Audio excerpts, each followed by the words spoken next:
Hello, today's Bible study comes from Romans chapter 11, verses 22 through 27. And this will be a little bit of a breakup, I think.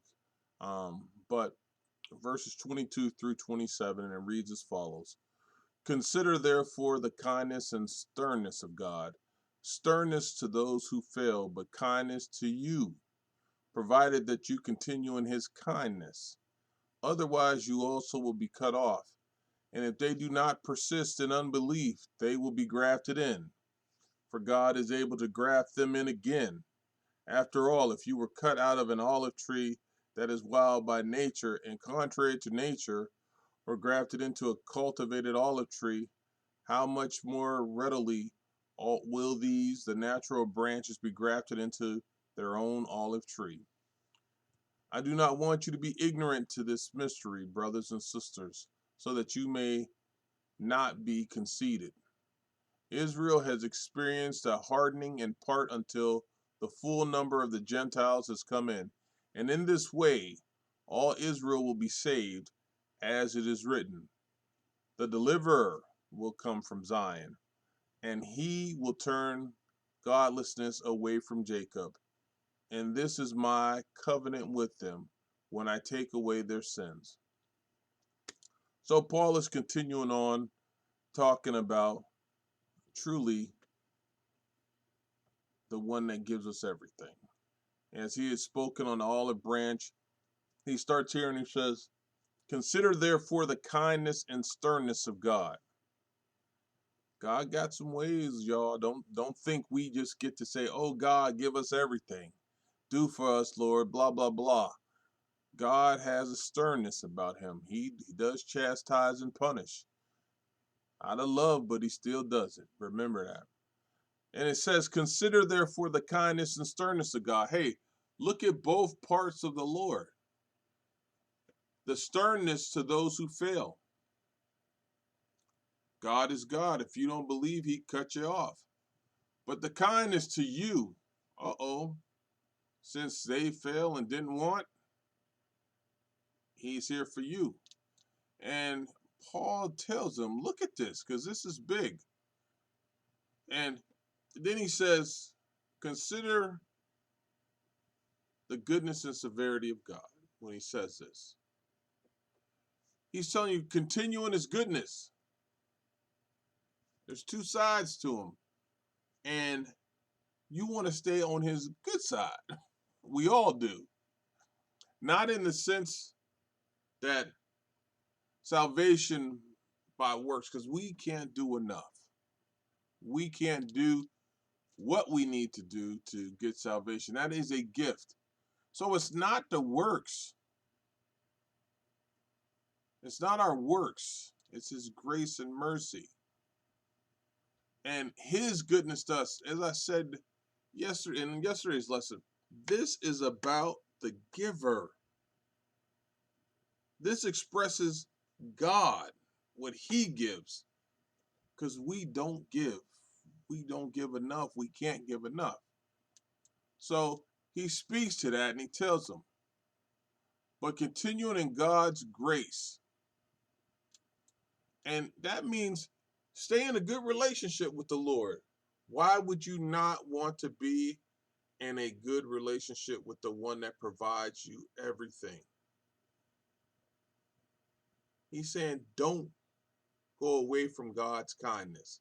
Stay there. Because if you leave it, now here's where that sternness part comes in. You will be cut off. And you don't want to be cut off. But then he says, and if they do not persist in unbelief, in other words, if they stop saying they don't believe and they start believing, they can be grafted back in. They can come back to God. Once again, that kindness part, this is the kindness part. Because it says, when I repeat this, if they do not persist in unbelief, if you having problems understanding that, he's saying, if they believe, they will be grafted in, meaning they can come back in.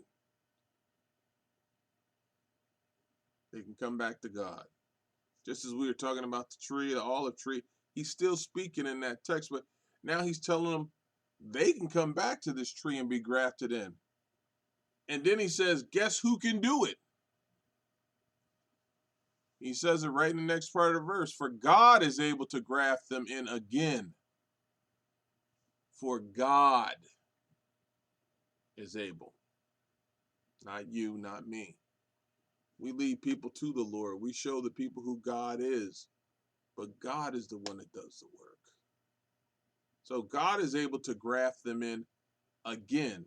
And again means you must have left before. You must have fallen before. Well, he can graft them back in. After all, and Paul hits them pretty good. And I love the fact that we know Israel was cut off because of their unbelief. And they can be grafted back in if they believe. Then he says, how much more will these who are natural branches be grafted into their own olive tree? He's saying, hey, if the Gentiles were grafted in through faith into God's tree easily, with no problem, we know it won't be hard, a problem, a situation at all for God to bring these natural branches back into the tree. Israel, natural branches. And guess what? When they're grafted in, they're supported by the root. And the root supports them, so they will be able to bear fruit. They will be able to bear fruit.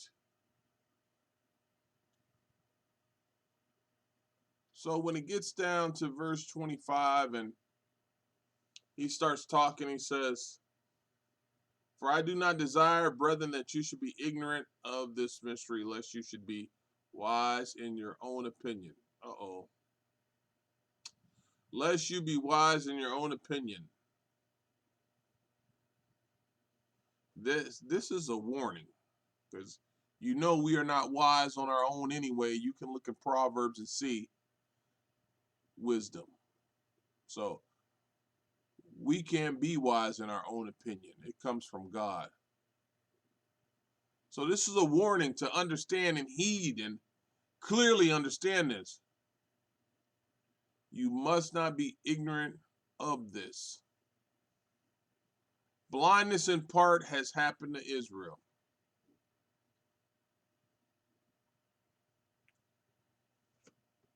Paul is telling them there was a reason why you were allowed to go blind. And it was so the Gentiles, the fullness, the faith of the Gentiles can come in. The Lord allowed you to do it. You wanted to do it, he let you do it. But it offered an opportunity for the Gentiles to fully believe and come to God. So Israel was in a time when they had disbelief.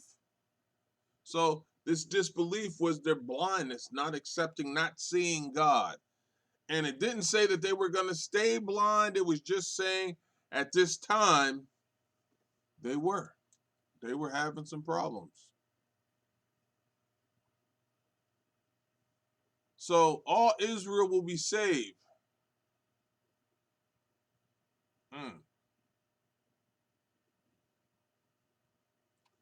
Well, remember at the time, Israel is blind, spiritually blind to the Lord. But I just don't think it's the part of the spiritual Israel, because right now they're not seeing the Lord. The remnant's there, but Paul is telling them they're blind. So Paul is telling them, hey, God still has a plan for Israel, and there will be salvation through them. And the mystery part that Paul's speaking on, there is no mystery. Spiritual Israel will be saved. And then when he speaks to it, he says, will be saved. That's just telling us, just like for us Gentiles, God ain't done. He's not done with us. He's not done working with us.